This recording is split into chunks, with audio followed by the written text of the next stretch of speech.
En los monasterios del primer milenio cristiano, la única música que había quedado del periodo romano eran los cantos gregorianos memorizados.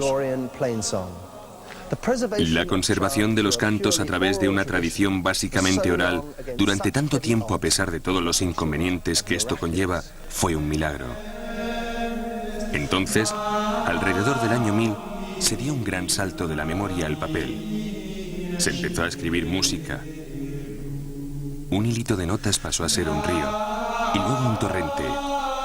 Tanta música, tan diversa, produjo tal explosión que resulta imposible creer que toda ella proceda del progreso experimentado por unos cuantos monjes unos siglos atrás.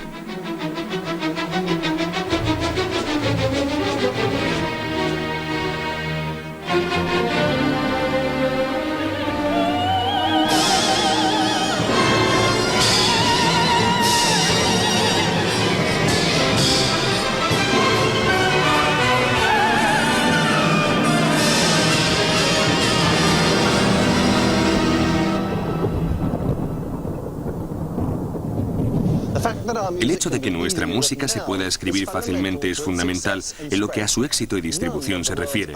Ninguna otra cultura musical del mundo ha desarrollado jamás un sistema de notas similar. Este es el comienzo de una historia única. Cuando la cultura europea intentó reinventarse a sí misma, echó la vista atrás para observar a la antigua cultura griega. A los griegos les gustaba la música tanto como a nosotros y tenían mucha. Desafortunadamente no contaban con un método fiable para la escritura de la música y solo sobrevivieron algunos libros de textos abstractos. Los músicos monásticos de los años oscuros no tenían ninguna pista acerca de cómo sonaba la música griega.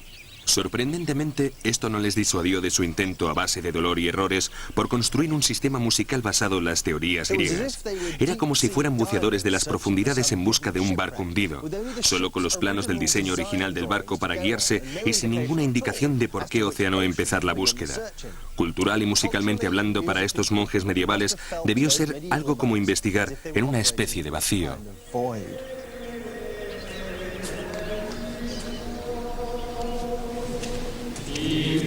Lo que sí tenían era el canto que se había desarrollado como el cristianismo a partir del judaísmo. Esta pequeña llama es el único vínculo musical con vida con que cuenta Europa con respecto a los siglos antes de Cristo. La abadía de Sant'Antimo se fundó en el siglo VIII y los monjes todavía siguen cantando aquí al menos 2 veces al día, tal y como hacían entonces.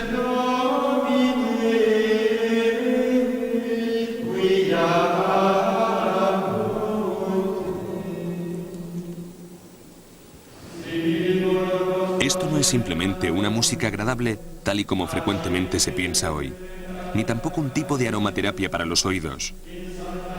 El canto es y fue en la Edad Media la expresión musical de la fe cristiana. No se trata de un espiritualismo confuso, sino las verdaderas palabras de las masas, los salmos, los himnos y las escrituras. Lo que constituía una amplia biblioteca mental de melodías que abarcaba cada misa de cada día del año.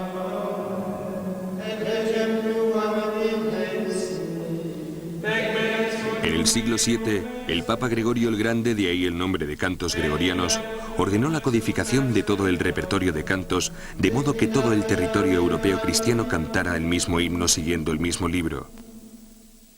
Ahora esto parece mucho más simple de lo que fue. Aunque habían escrito las letras, estos pobres monjes tenían en la cabeza toda la música, lo que significa que cada nota de cada canto tenía que ser aprendida de memoria.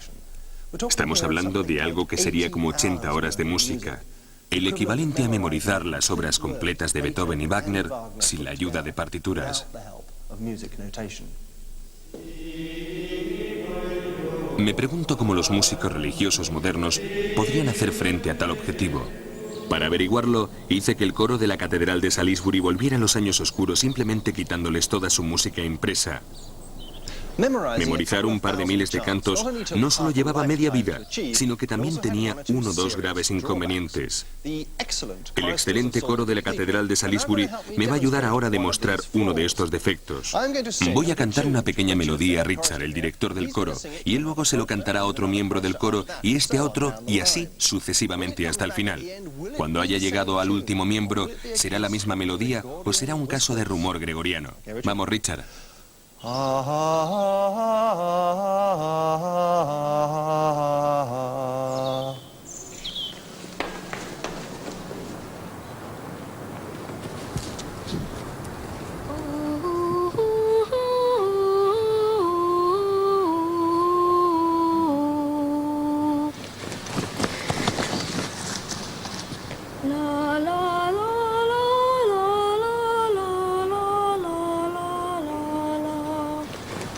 Y es una diferente solo después de 2 audiciones.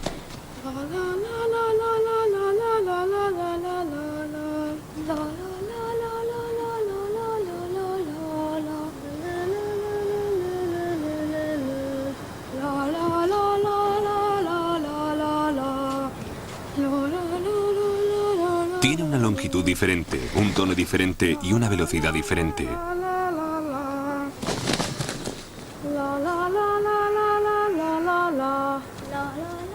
Si para un coro cualificado como este es difícil, imagínense cómo serían los tiempos gregorianos cuando solo había niños campesinos analfabetos en los coros.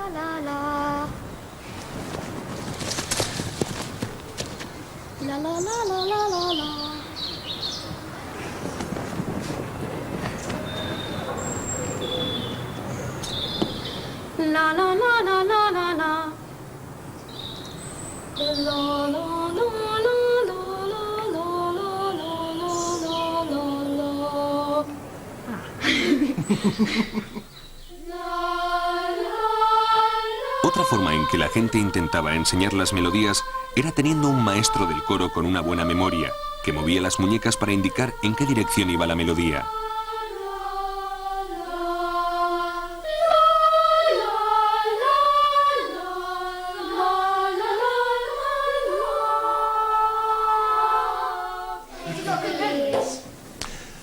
Obviamente, la necesidad de encontrar un tipo de ayuda escrita para la memoria se estaba convirtiendo en una prioridad imperiosa para los monjes músicos de la Europa medieval. En la época en que el emperador romano Carlomagno ordenó la codificación y revisión de los cantos gregorianos del 800, había empezado a surgir un tosco sistema de garabatos y símbolos que sería el precursor de la escritura musical. Se denominaban bosquejos taquigráficos. Para averiguar exactamente qué es un bosquejo taquigráfico, tenemos que visitar el centro del Imperio Romano de Carlomagno. En la base de los Alpes suizos se encuentra uno de los mayores centros de copia y diseminación de los cantos de la Europa medieval, la Abadía de San Galen. Fue totalmente renovada en el siglo XVIII, como pueden ver por esta espectacular biblioteca barroca con su delicado y brillante suelo.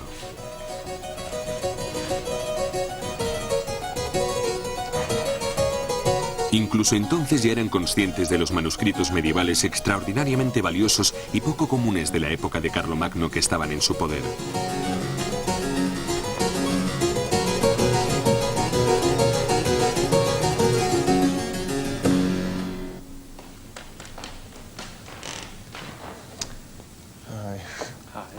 Fantástico. Este libro de unos 1200 años de antigüedad es el primer ejemplo que se conserva de los intentos de escritura musical de la Europa cristiana. También es extremadamente frágil. Ahora, si miran el texto en latín de aquí, verán varias marcas de líneas y símbolos como si fuera un tipo de escritura. Son los bosquejos taquigráficos. Los bosquejos taquigráficos son el intento primitivo por dar contorno y forma a la melodía que se supone está encima de la letra.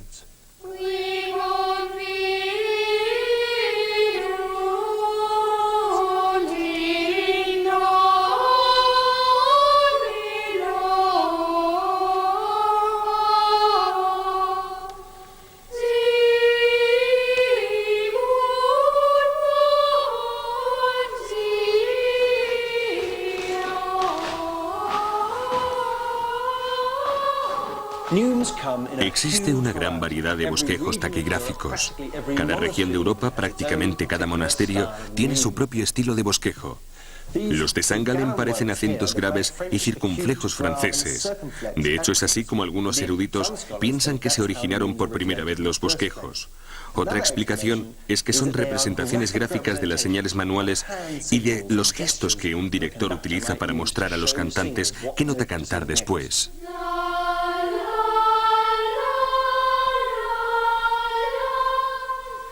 Ahora, si miramos los bosquejos, una nota corriente está representada por un punto como este, igual al del código Morse. Si se quiere cantar una nota que sea, Esa es una nota seguida de otra ascendente. Entonces utiliza este signo que parece una marca o un acento grave seguido de un acento agudo. Este signo de aquí, que parece como un aro, es justamente lo contrario, es decir, una nota seguida de otra menor. Como ven, sigue una cierta lógica. Pero los bosquejos tienen un defecto funesto. Muestran la forma de la música que se está cantando, pero no indican desde dónde hay que empezar, ni tampoco cómo las diferentes melodías se relacionan entre sí. Los bosquejos taquigráficos son un poco como un mapa que tiene el dibujo de las carreteras, pero sin los nombres ni los números de estas. Un mapa sin norte, sur, este u oeste. De hecho, bastante ineficaz a menos que uno sepa la melodía que está cantando y quiera refrescar la memoria. Eso es para lo que mejor sirven los bosquejos taquigráficos, para recordar una melodía que uno ya sabe, no para enseñarla por primera vez. La insuficiencia de bosquejos era un problema para todas las abadías y catedrales de Europa. Entonces, en el norte de Italia se produjo el gran hallazgo, una idea que revolucionó a los humildes bosquejos taquigráficos convirtiéndolos en agentes de cambio dinámico. Y esa gran idea fue una delgada línea roja. La línea roja actuaba como un tono de referencia fijo al que se adherían las notas. Gracias a esto, puedes conocer dónde empieza o dónde cambia la melodía, observando dónde están situadas las notas con respecto a la línea roja. Este es el himno a Santa Cecilia, patrona de la música, y lo que ven en este manuscrito de 900 años es el momento congelado en el tiempo en que la música occidental dio un gran salto hacia adelante. Una delgada línea roja. No sabemos quién pensó en ello por primera vez, pero lo que sí sabemos es que vio su importancia y su potencial y lo plasmó en el mapa musical. Su nombre era Guido Monaco, y la leyenda dice que pudo haber pasado sus últimos días en el monasterio de Fontavellana en el norte de Italia. Puede que una delgada línea roja no parezca tan importante a primera vista, pero sin embargo es el equivalente en música a la imprenta o al pan de molde. Por tanto, es hora de que sepamos más acerca del individuo responsable de ella, Guido d'Arezzo.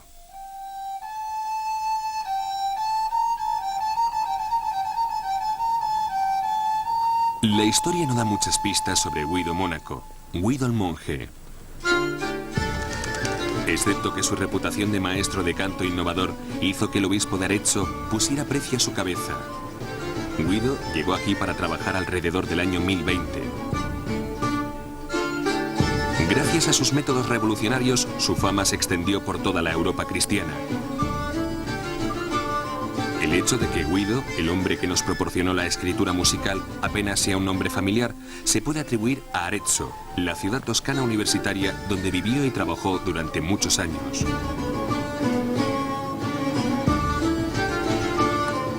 A pesar de que Arezzo cuenta con varios personajes célebres, como el poeta Petrarca, el biógrafo renacentista Versare y el artista Piero della Francesca, por solo nombrar a tres de ellos, no ha olvidado a su solitario genio musical. En realidad, a finales del siglo XIX, en una muestra de orgullo cívico, le redescubrieron a lo grande.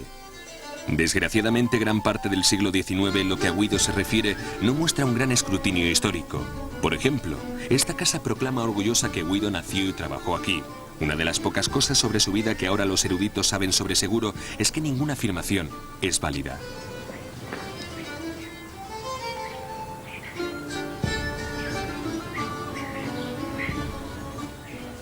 Una cosa de la que podemos estar seguros es que Guido vino aquí.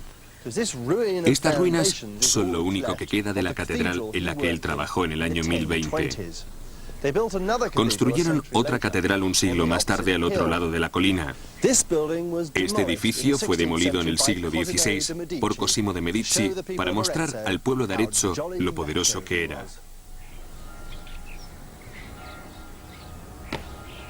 Fue en este edificio donde Guido montó una escuela de coros que pronto sería famosa por toda Italia.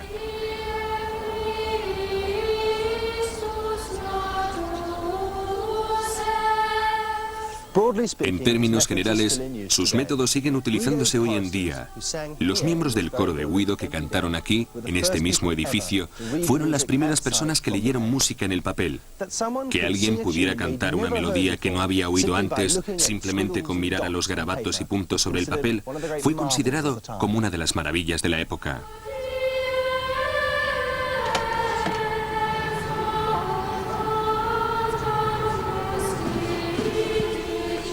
Guido escribió 2 bestsellers medievales sobre la enseñanza del canto. El más influyente de los 2 lo escribió aquí, en Arezzo. En él demostraba que este nuevo método lineal de escritura musical hacía que la lectura de las notas fuera fácil y clara. Su idea principal era la del principio lineal. Trazaba una línea roja horizontal, como esta, y la llamó F. Decía que esto siempre representaría a la nota Fa, así que puso una F al principio de la línea. Hoy lo denominamos clef, palabra francesa para clave, y Guido fue su inventor. De modo que una marca sobre la línea significaba que había que cantar la nota Fa, y una marca por encima de la línea significaba que había que cantar la nota siguiente, Sol. Y una marca por debajo de la línea implicaba cantar la nota anterior, Mi. Ya sé que esto ahora nos parece muy sencillo, pero también nos lo parece la rueda, y a la humanidad le llevó muchísimo tiempo inventarla. Por último, añadió otra línea amarilla por encima de esta que representaba a la nota Do, y una tercera línea entre estas dos que representaba la nota La. Los espacios entre ellas eran Sol y Si, así que tenían las notas Fa, Sol, La, Si, Do. Y esta es una copia de las líneas que aparecen en su libro Micrologus. Y todo lo que hay que hacer es seguir las marcas de la línea. Gracias, Roberto. Para leer las notas, una tras otra, fácil como coser y cantar.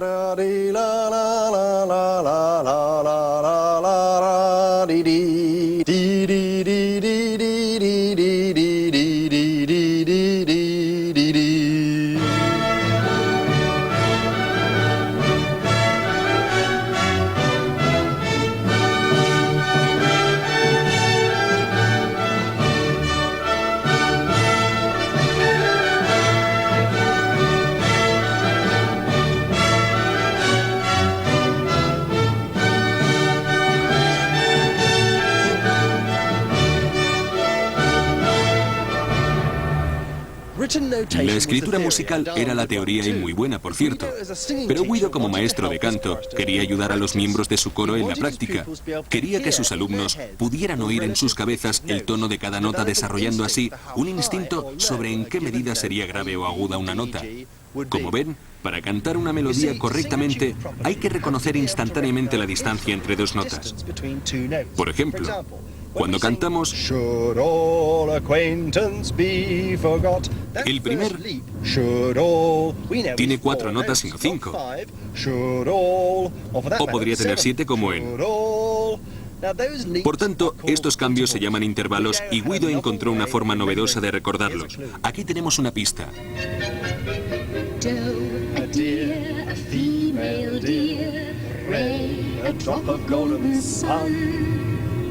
Me, a name I call myself, far a long, long way to run. Fue Guido quien inventó la escala do re mi que todos tuvimos el placer de escuchar en Sonrisas y Lágrimas. Todavía hoy se utiliza como método para enseñar a los niños a cantar, igual que hace 1000 años cuando Guido la inventó.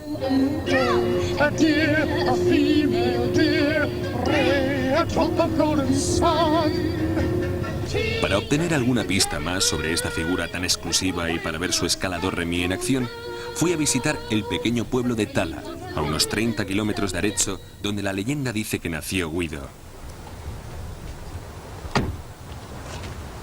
Se ha construido un verdadero santuario en honor a Guido en la parte alta de la ciudad. El vicealcalde, el conservador del museo, la policía y funcionarios de la ciudad me acompañaron a ver su exquisito Museo Guido. Puede que Tala no tenga muchos testimonios escolásticos para su reivindicación sobre Guido, pero para el turista en busca de Guido es mejor que nada.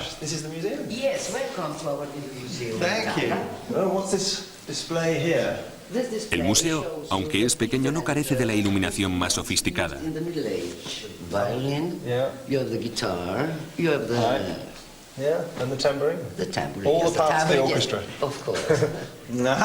Ajá.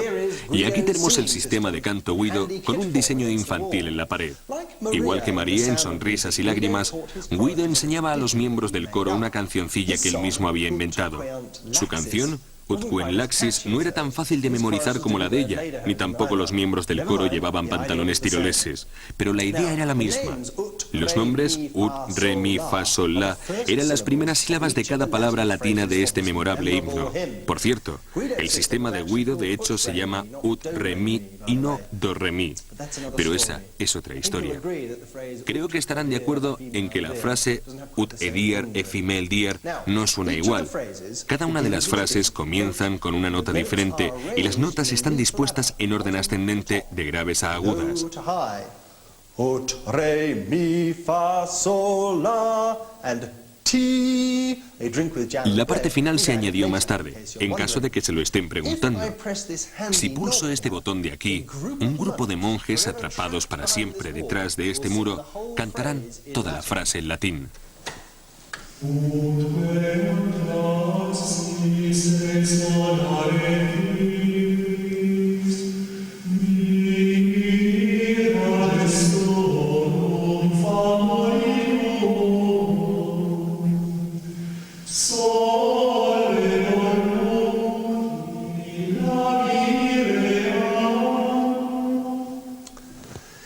Con el fin de ayudar a los cantantes con el nuevo sistema Ut Re Mi, incluso inventó un truco por el cual cada uno de los nudillos de los dedos de la mano representaba una nota diferente de la escala.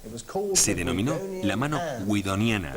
Era un poco como tener una calculadora de bolsillo siempre a mano. De hecho, Guido no sabía cuál de estas tres técnicas, el sistema de escritura, Ut Re Mi o la mano, sería la más útil. Pero paulatinamente en toda la Europa cristiana se impuso el sistema de 4 líneas y fue adoptado universalmente. En el siglo XII, todos los libros de cantos eran muy parecidos a este, con las 4 líneas para que cualquiera en cualquier lugar con la formación correcta y un poco de iniciativa pudiera leer la melodía.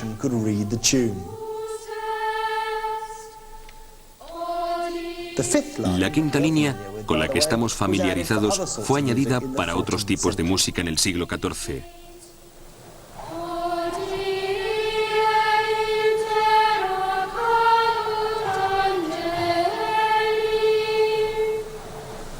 Lo que Guido intentaba hacer era reducir el aprendizaje de los cantos gregorianos de 10 años a 1.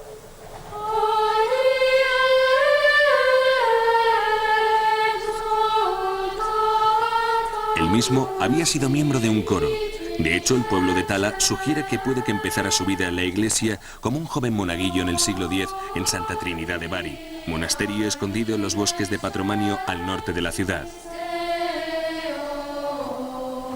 Por eso, el mismo Guido escribió: por tanto, con la ayuda de Dios me he decidido a escribir este libro, de tal modo que cualquier persona inteligente y estudiosa pueda aprender los cantos con él.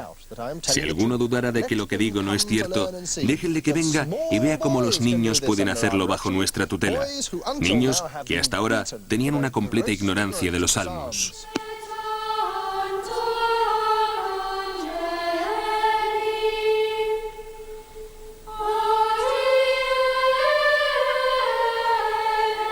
Los métodos de Guido ciertamente revolucionaron la enseñanza del canto, pero lo que él nunca pudo prever era que este nuevo sistema de líneas tendría otro efecto dramático en el curso de la música occidental, que lo convertiría en todo un hallazgo. Ahora se podía escribir una variedad de música mucho más sofisticada y sin depender de la memoria de nadie. En otras palabras, Guido preparó el camino para que surgiera un tipo diferente de músico, los compositores. Antes de la llegada del sistema de escritura, la música europea, igual que las demás del mundo, era básicamente una forma improvisada en manos de músicos cualificados. Después de Guido, la responsabilidad pasó drásticamente del músico a la nueva raza de compositores especialistas. Los músicos religiosos anónimos ya habían comenzado a experimentar con una forma primitiva de armonía, pero la habilidad de leer las notas dispuestas gráficamente sobre el papel aceleró enormemente el crecimiento de una técnica que combinaba 2 líneas de voces juntas, es decir, 2 melodías simultáneas o contrapuestas.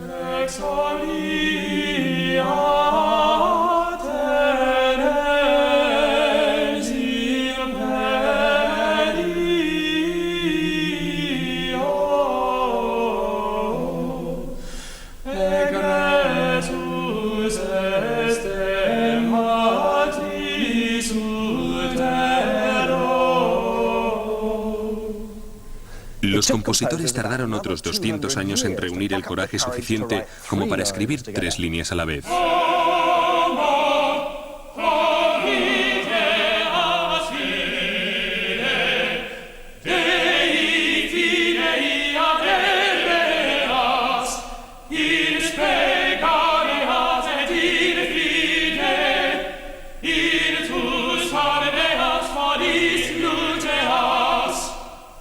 Another 150 años más tarde podían manejar 4 líneas, que pasó a ser algo común durante los siguientes siglos.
Por supuesto, los compositores aventureros mezclaban y emparejaban las piezas, de modo que podía haber una parte de solo, una parte de 2 voces, una parte de 3 y una parte de 4, y así sucesivamente.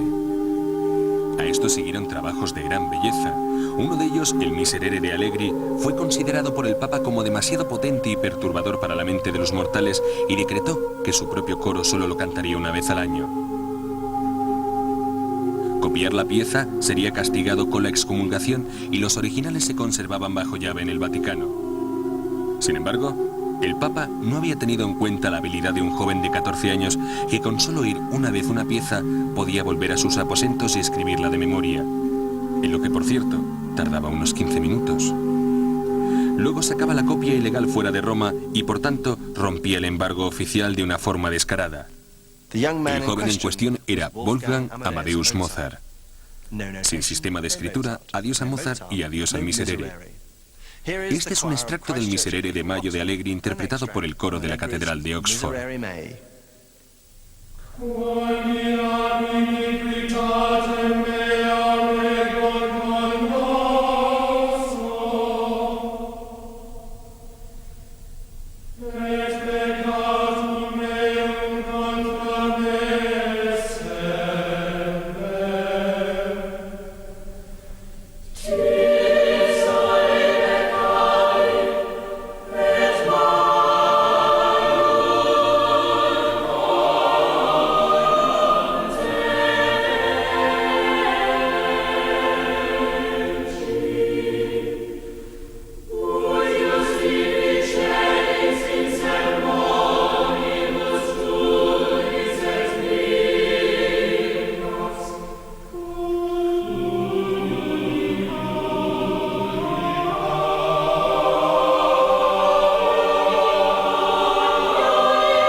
Los compositores podían crear música que posiblemente no hubiera podido ser concebida solo con tocarla espontáneamente.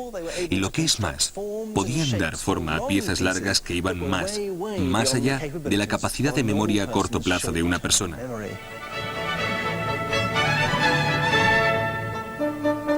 Quizás la arquitectura sea la mejor analogía. Con los materiales adecuados y un poco de pegamento, puedo construir un cobertizo sin ningún plano o dibujo. Pero no hay ninguna manera de poder construir la catedral que está al lado sin la ayuda de los dibujos del arquitecto. Sin un plano gráfico detallado, la arquitectura musical necesita a cada paso los mismos planos que necesitaría la catedral de Salisbury en su época.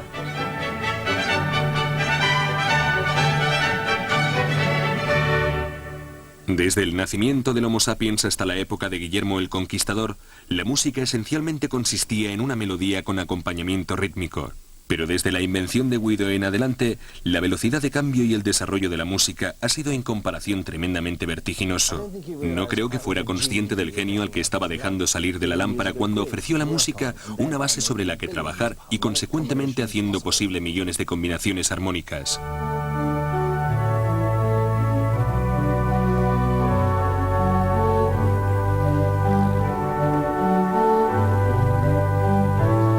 A medida que los siglos fueron pasando, las partituras musicales se fueron haciendo más complejas y sofisticadas.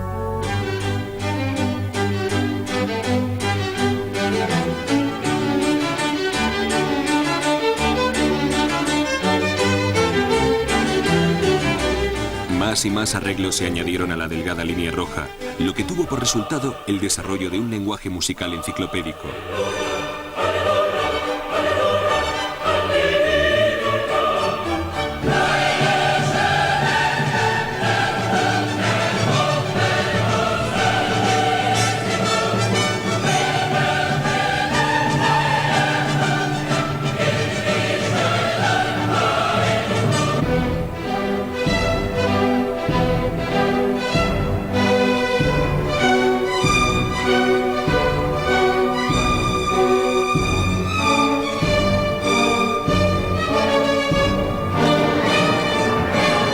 A principios del siglo XX, Stravinsky intentó ampliar la partitura de orquesta hasta el límite, añadiendo no solo múltiples capas de melodías, sino también de ritmos simultáneos.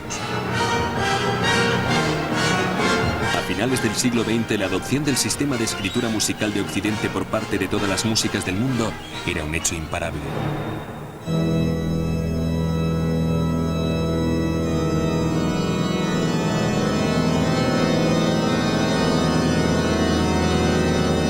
Guido había puesto a disposición del mundo la herramienta de composición más eficaz. En unos 100 años, a partir de la publicación de sus sistemas, pudimos ver por primera vez los nombres de compositores ligados a la música. Para mejor o para peor, la música empezó a pertenecer a cierta gente. Antes había sido una divisa compartida, una mercancía ilimitadamente reciclada y envasada. Ahora se había convertido en un registro permanente, en una obra de arte.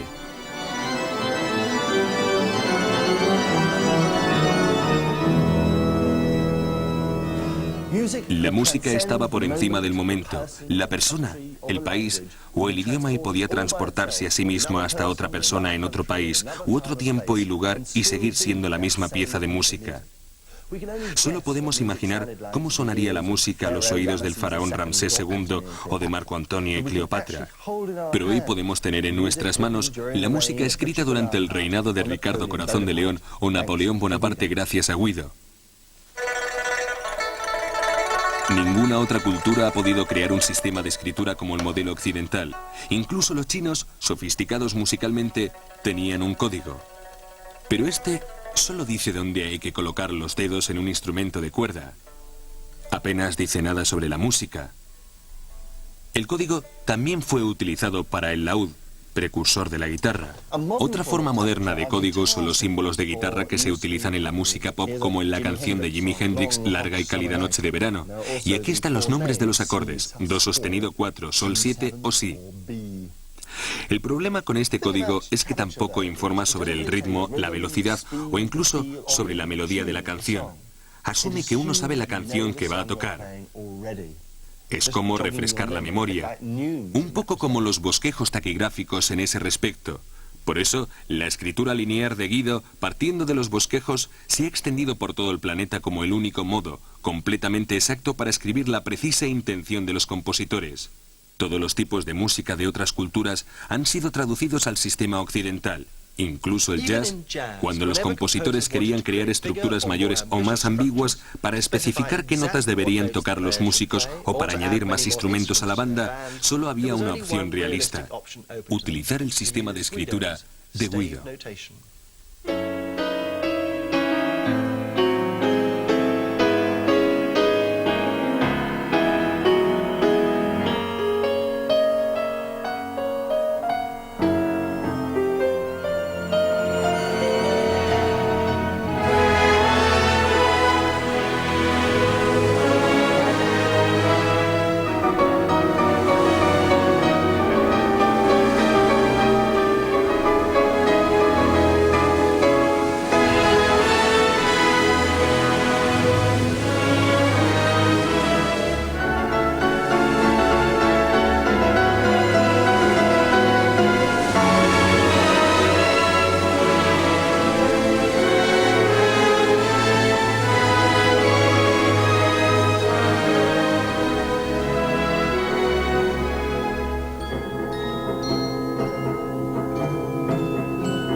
Algunas veces, el sistema de escritura ejerce una influencia tal sobre la música que parece que acaba de ser compuesta en el acto.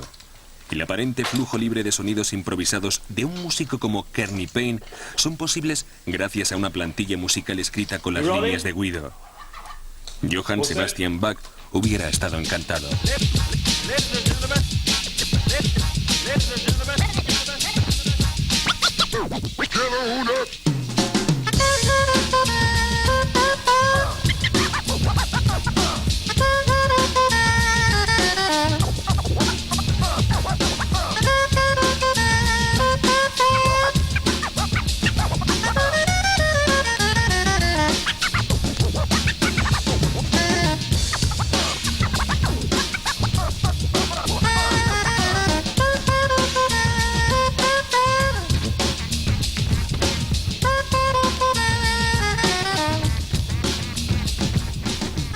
El disco de Kearney Underground, incluso lo que suena libremente, de hecho, tiene sus fundamentos aquí.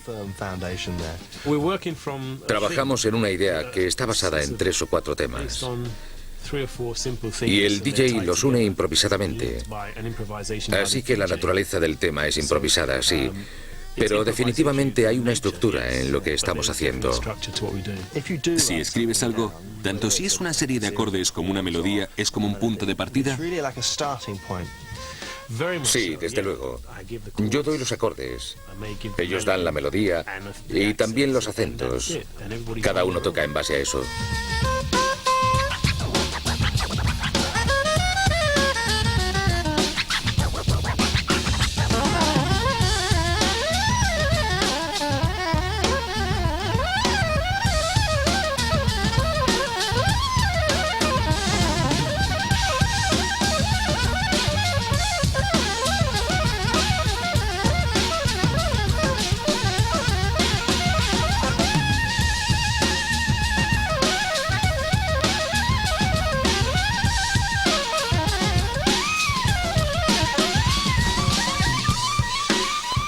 ¿En algún momento de tu carrera tuviste que aprender todos esos acordes y qué eran exactamente? Sí, es como el código Morse, es como un lenguaje. Tienes que tener algo que puedas comunicar a los otros músicos. Aprender cómo leer y comprender todo el sistema es duro, pero es esencial si eres serio con la música.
En este escritorium de la abadía de Fontenay, en Burgundy, los monjes medievales solían copiar penosamente innumerables libros y partituras de música.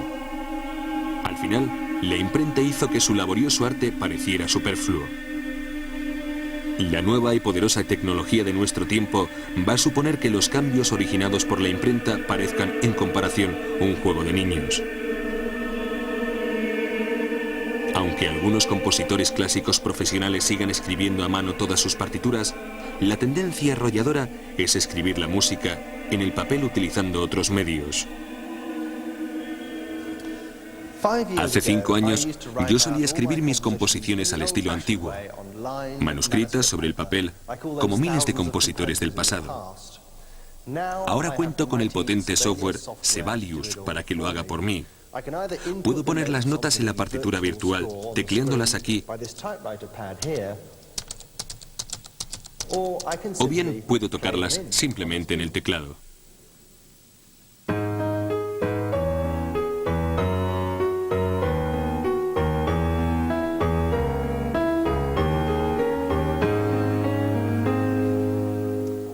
Y si quiero, también puedo imprimirlas.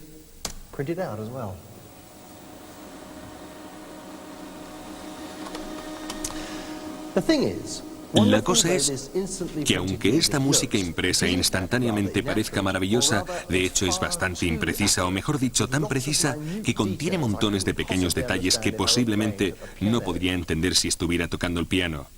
Los ordenadores escriben exactamente lo que toco, con todos los errores y sutilezas humanas incluidos. Por tanto, una pequeña pieza simple de música se ha convertido innecesariamente en una pieza complicada. Ahora eso no supone ningún problema para mí porque puedo editar las notas de una forma práctica para que otros músicos las puedan seguir. Pero sería un problema para un músico que no hubiera estudiado música a la antigua. Y existe una nueva generación de compositores que dependen mucho del ordenador para que éste les escriba su música. Cuando los viejos como yo nos hayamos ido, existirá el peligro de que haya muy poca gente que sepa qué aspecto tiene la música, ya que solo habrá una versión computerizada de la misma. Con toda esta impresionante tecnología, puede que vayamos camino de una situación similar a la que estaban estas abadías en los años oscuros, cuando solo una minoría de gente podía descodificar las complejidades del lenguaje musical.